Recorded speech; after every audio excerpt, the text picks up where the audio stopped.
You ask Tiger to solve. This deals with linear equations with one unknown. The final result is n equals 4.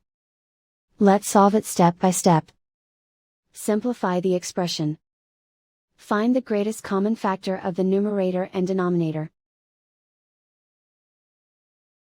Factor out and cancel the greatest common factor. Isolate the n.